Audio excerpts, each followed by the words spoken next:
In this month's reading update, I'm going to be talking about some of the books that I read during the month of April, including The Faith of Beasts, the sequel to James S.A. Corey's The Mercy of Gods. And The Mercy of Gods was a 5-star read for me when it first came out. So did The Faith of Beasts have the same impact for me? Not quite exactly, but you'll have to stick around on the video to find out why. And I'll also be talking a little bit about my TBR and a few of the other books that I read this month.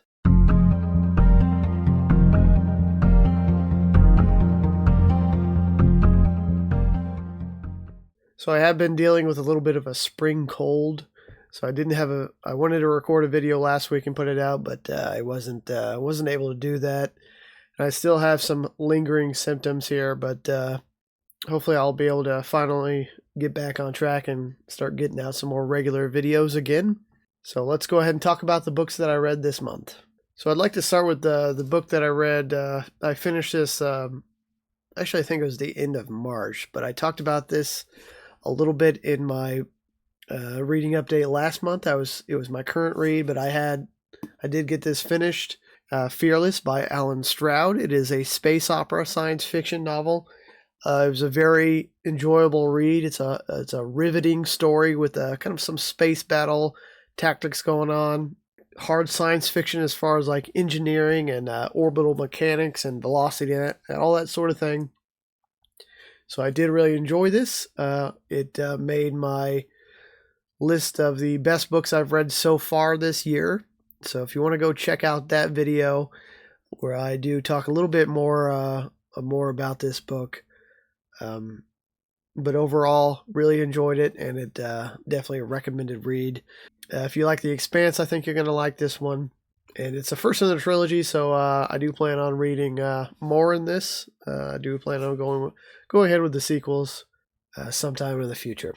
So after I read Fearless, I read a cyberpunk novella by T.R. Napper, Ghost of the Neon God. And so this is like 100 pages, so this is a really short, quick read. And I enjoyed it. It was a good little contained cyberpunk story about this guy, kind of this kid in Australia. And him and his buddy they stop somebody in the street because they're going to steal their belongings, that kind of thing. So it's got that low life situation going on. And during this thievery process, they end up taking something that they really shouldn't have. And so this main character here ends up getting chased by all kinds of different governmental people because he is holding on to something, a piece of significantly advanced technology that he doesn't understand or shouldn't have access to.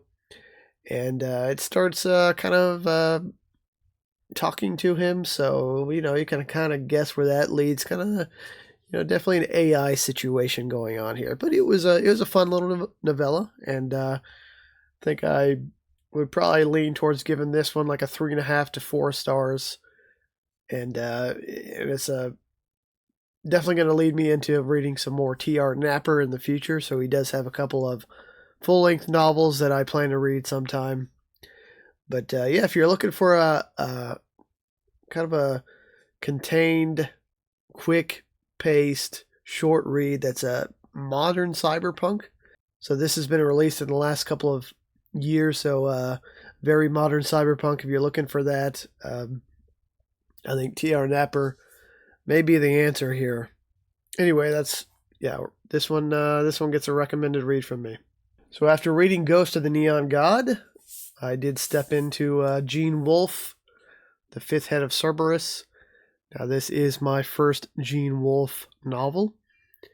He has a reputation for a very challenging author, unreliable narrators, a lot of symbolism, a lot of hidden double meanings going on, layers upon layers in this story. And I did this as a buddy read with Ira from SF Words of Wonder and Robin from Bookspin. And that video is on my channel. So if you want to hear us go into a long, in-depth discussion on this book, go ahead and check that video out. I'll be linking it in the description below. but we go over kind of a non-spoiler synopsis. So if you don't want spoilers, you can go check that out. And then the second half of the video, we go into kind of spoilers, speculation on the novel, because there's a lot of speculation, a lot of things that a reader has to interpret with this one. You know, it's a story set on these colony planets, you know, sometime in the far future, I would guess. And there are these native aliens on it that have gone extinct or disappeared, or maybe they're still alive because they're shapeshifters. We don't really know, but anyway, if you want to know more about this, go ahead and check out that book discussion with Robin and Ira.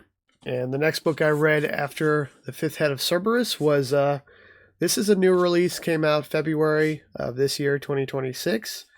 The Forest on the Edge of Time by Jasmine and Kirkbride. So this is a time travel climate fiction novel. I ended up not really liking it that much. I gave it, I'm going to give this one a 2 out of 5 stars.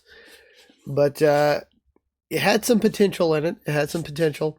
So the story here is that these two people get sent, one of them gets sent into the past, into Athens in, I think the timeline was 514 BC, and the other person gets sent far into the future. And they're kind of working together to fix the timeline so climate change doesn't happen. And they have this weird way of communicating each other through dreams. And so Jasmine Kirkbride has a background in ancient history. So the storyline that was in the past, that was in Athens, I really enjoyed.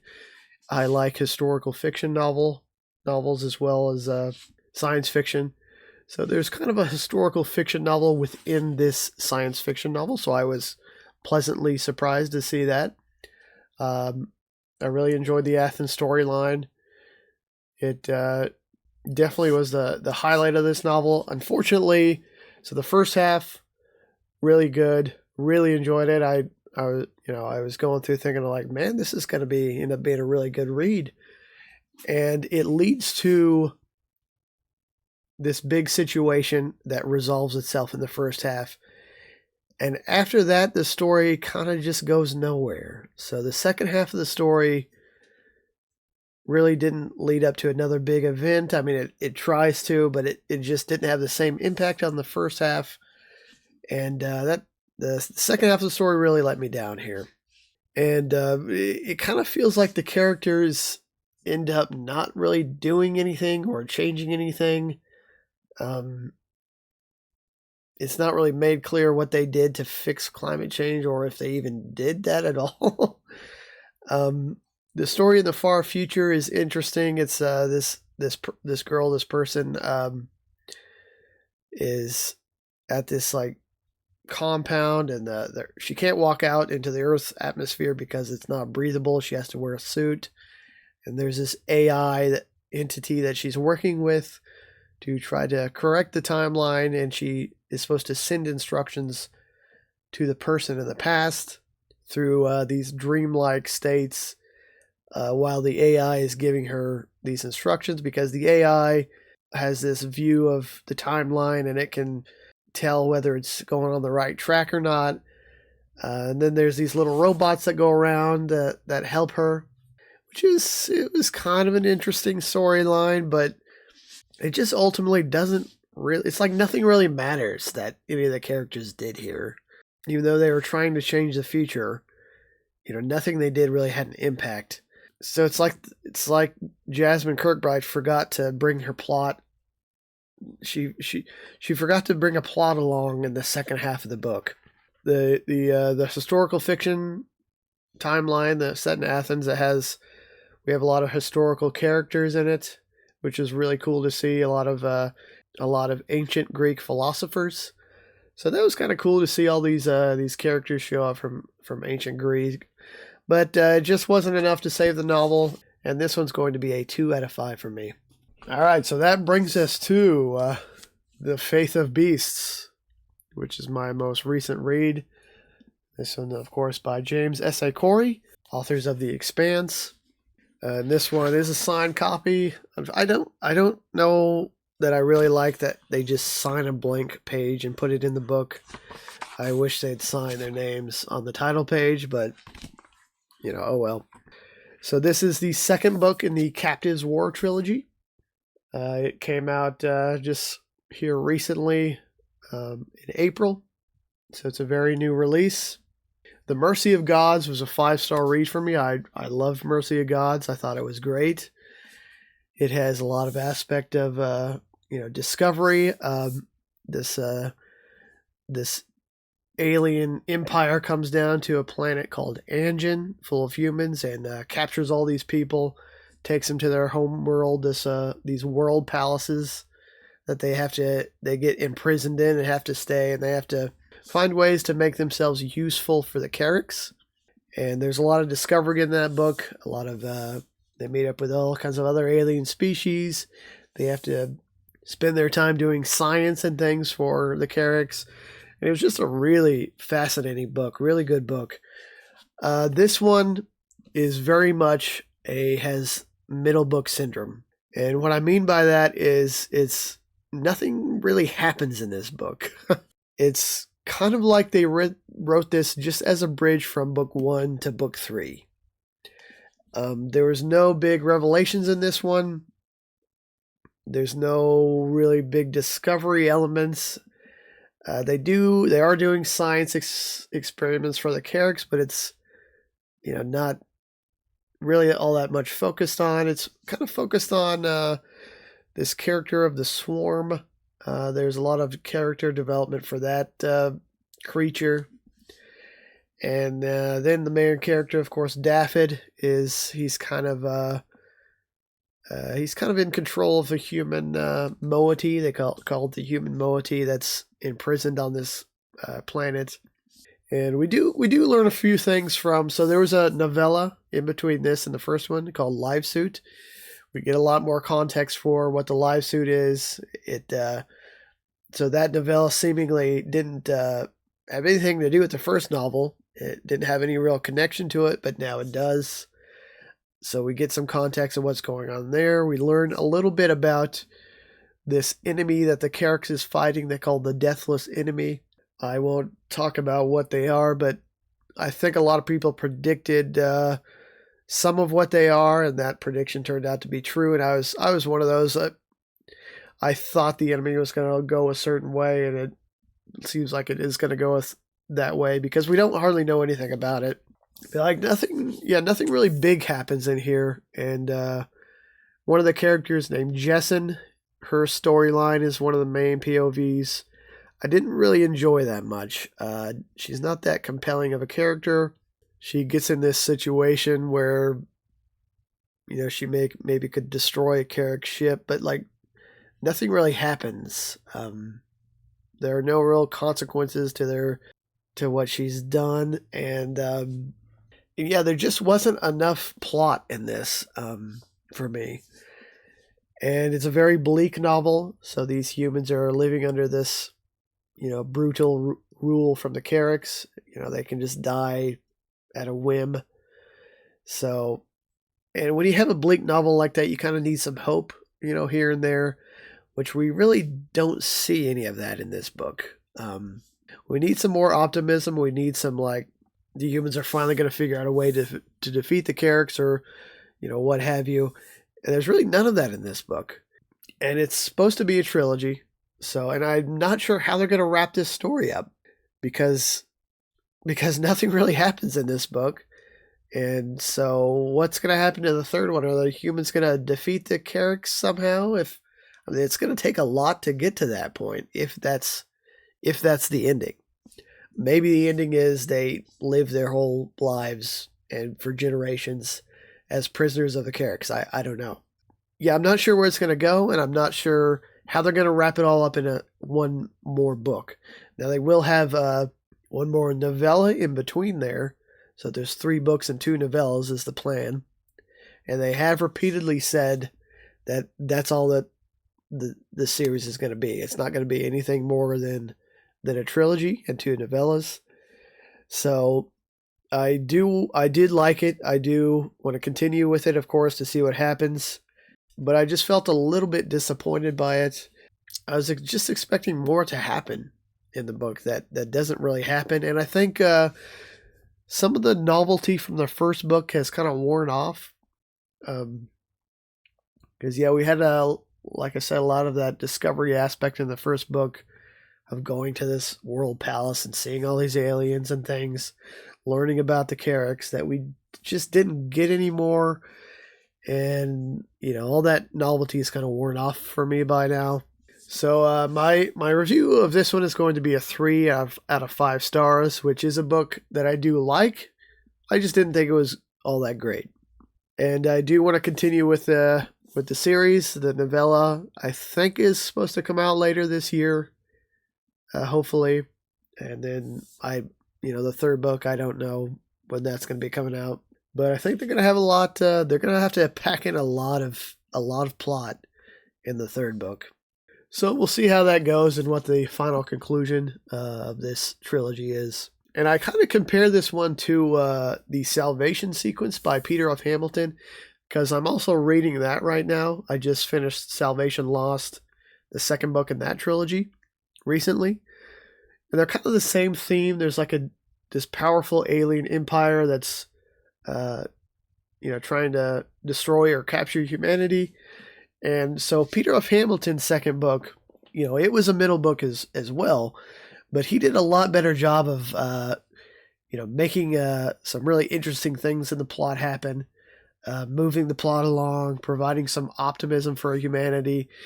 And I think, that second book in his sequence was really a lot better than this one.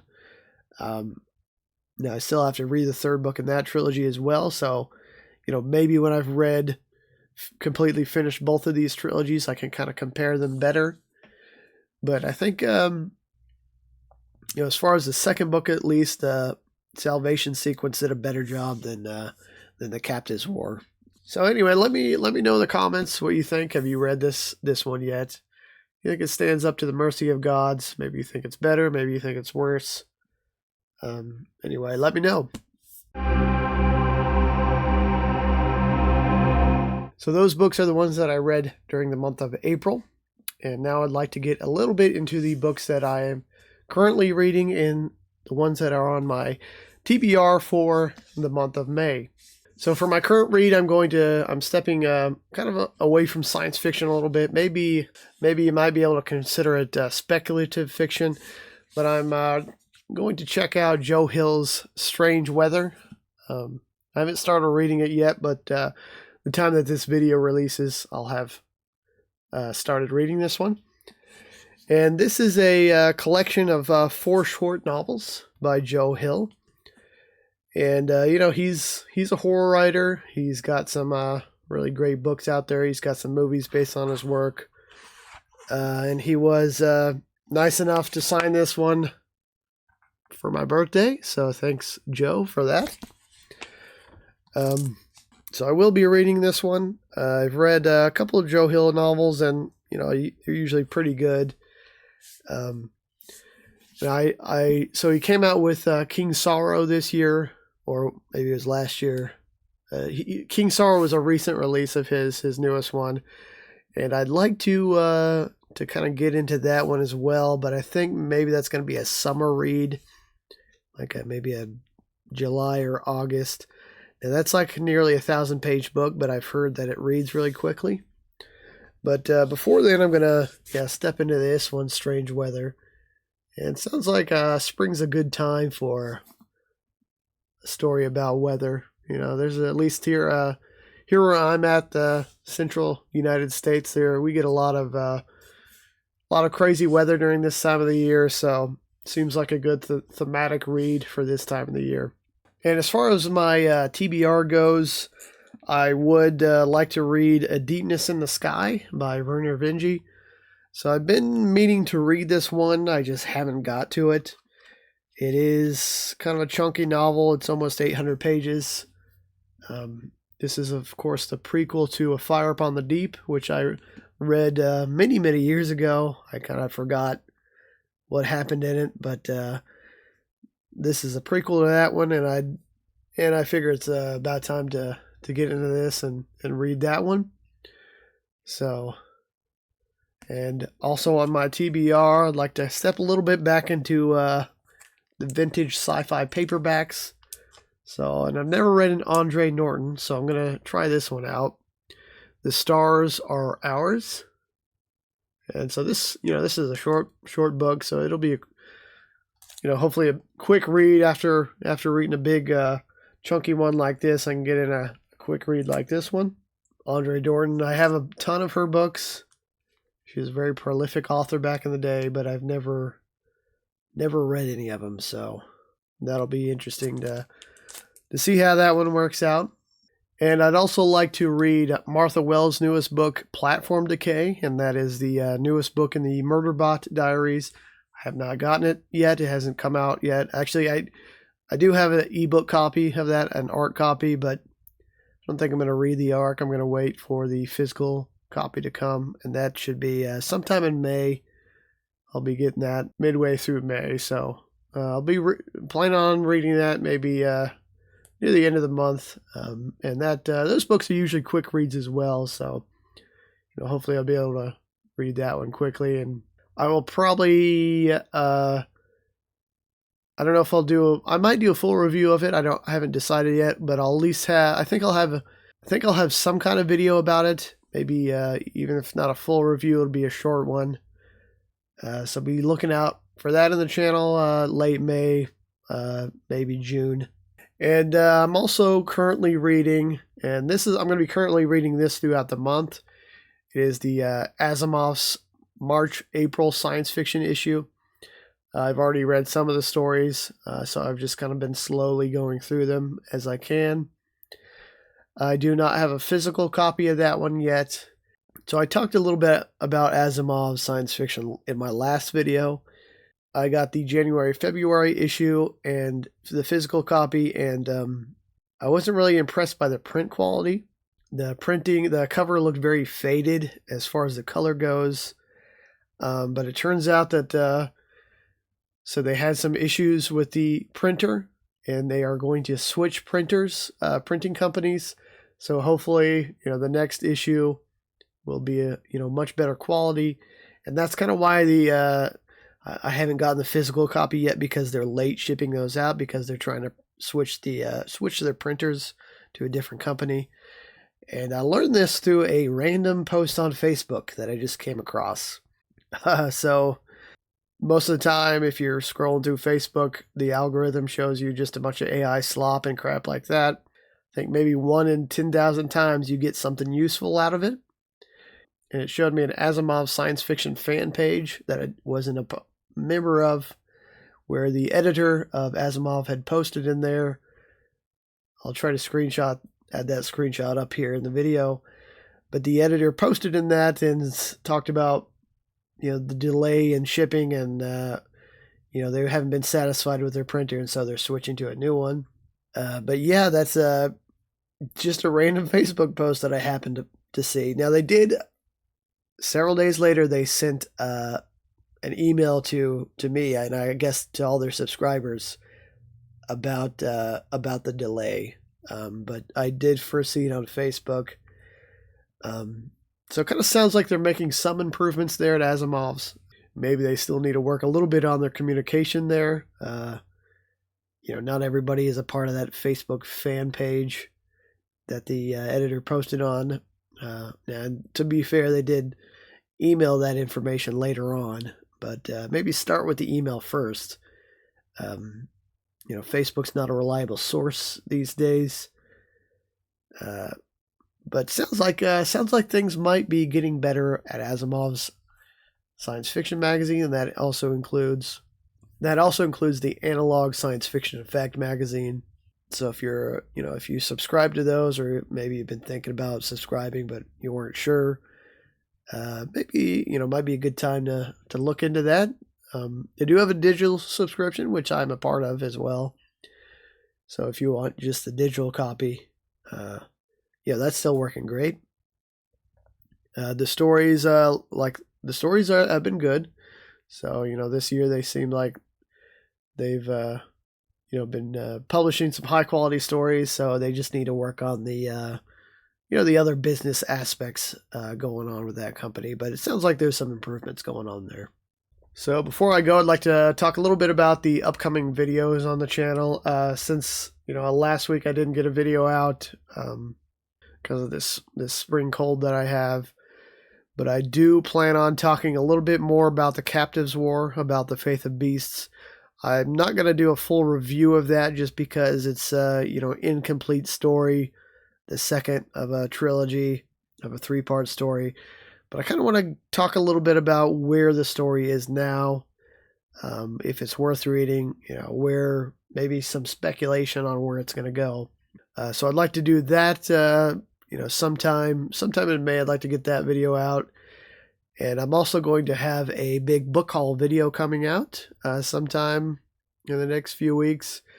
So I did go to a library book sale this week, and got a massive book haul. They had a ton of science fiction, a ton of vintage science fiction books.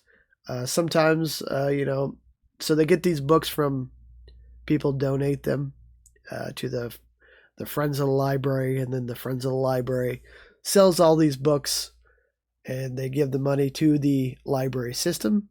So, sometimes the inventory is better than others, and this year was a really good year for science fiction.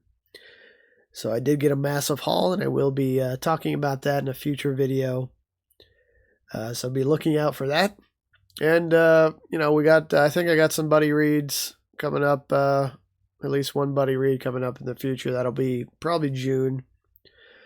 So I won't really talk about it here much. I'll probably talk about that more in my next reading update.